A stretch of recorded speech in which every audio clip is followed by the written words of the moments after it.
একটা করে দুর্ঘটনা আসে, বিভিন্ন এনজিও এবং সামাজিক সংগঠনের টাকা সংগ্রহের উৎসব শুরু হয়ে যায়। মতিয়া চৌধুরী হাসতে হাসতে এবং উল্লাসের সঙ্গে বলেছিল সংসদে যে রানা প্লাজার মানুষের জন্য ত্রাণ এসে, সহযোগিতা এসে রাষ্ট্রের ব্যাংক, রাষ্ট্রের অ্যাকাউন্ট, শেখ হাসিনার অ্যাকাউন্ট ভরে গেছে। কত টাকা এসেছিল? 127 কোটি টাকা এসেছিল কয়েকদিনের মধ্যে। এই টাকা কে দিয়েছিল? আমি আপনার মতো নাগরিকরা এই টাকা দিয়ে ব্যাংক ভরে দিয়েছিলাম।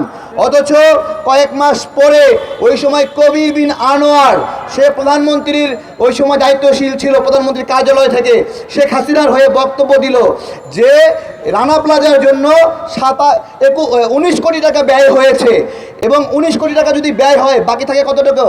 108 কোটি টাকা বাকি থাকে।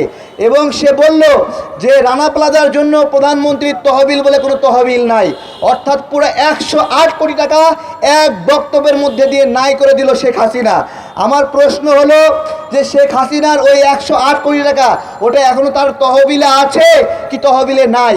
আমি শ্রম উপদেষ্টা আসিফ সাহেবকে জিজ্ঞাসা করেছিলাম যে আপনি এটা তদন্ত করেন, 108 কোটি টাকা এখনও আছে কি এখনও নাই।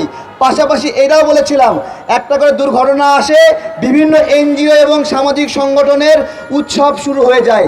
বলেন তো কিসের উৎসব? কিসের উৎসব? টাকা সংগ্রহের উৎসব শুরু হয়ে যায়। তাদের চোখ চকচক করে, এই তো টাকা সংগ্রহের সুযোগ আসলো। এবং সেই সময় একটা শ্রমিক সংগঠনের তদন্ত চলছে এখনো। তদন্ত প্রকাশিত হওয়ার আগে আমি নাম বলছি না, শুধু ইঙ্গিত দিচ্ছি যাতে তারা আগেই সংশোধন হয়, টাকাগুলো ফেরত দেয়। লন্ডনে গিয়ে আমাদের এই যে আমি এরকম প্রেস ক্লাবে শেখ হাসিনাকে গালিগালা করি না, বকওয়াস করি না, ওই রকম আরেকটা সংগঠন আছে তাদের শ্রমিক সংগঠন, তারা এরকম বকওয়াস করে। তারা লন্ডনে গিয়ে সেমিনার করেছিল এবং লন্ডনে আমাদের প্রবাসী ভাইদের কাছ থেকে টাকা তুলেছিল, কয়েকশো কোটি টাকা তুলেছিল। সেই টাকাগুলো রানা প্লাজার ক্ষতিগ্রস্ত কেউ 1 টাকাও পায় নাই। রানা প্লাজার শ্রমিকরা এই নিয়ে কথা বলেছিল, একজনের রব কেটে দিয়েছে কিছুদিন আগে। তো এই হলো অবস্থা। রাষ্ট্র কে চালাচ্ছে আমি যাচ্ছি। শেখ হাসিনার বিচারপতি যদি শালা হয় তাহলে এখনকার যারা বিচারপতি আছে তাদেরকে শালা বলতে কোনো সমস্যা কোথায়? আমার প্রশ্ন, এগুলো কি করছে? আমাদের জবাব চাই এগুলোর। এখানে আসিফ নজরুল স্যার কি বললেন যে আমি যদি মন্ত্রী হতাম, একটা মন্ত্রণালয় পেতাম, কি যে কাজ করতাম, কাজ করে সব উল্টায় দিতাম, আমি রাত দিন কাজ করতাম, এইভাবে বলে বলে মুখে ফেনা তুললো।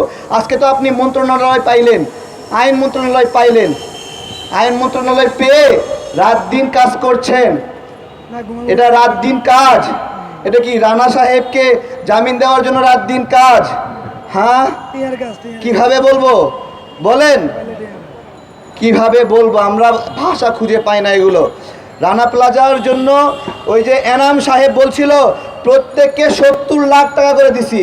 প্রত্যেকে 70 লাখ টাকা করে দিলে 1000 মানুষকে কত টাকা দেওয়া হয় বলেন? তার মানে এতগুলো টাকা এসেছিল নাকি? এতগুলো টাকা এসেছিল, এসে বলছে দিছে কিন্তু দেয় নাই। কি করেছে জানেন? সবাইকে একটা করে কাগজ ধরায় দিছে যে তোমাকে 50,000 টাকা দেওয়া হলো। সেটা আবার কি হিসেবে মাইনাস করে দিয়েছে জানেন?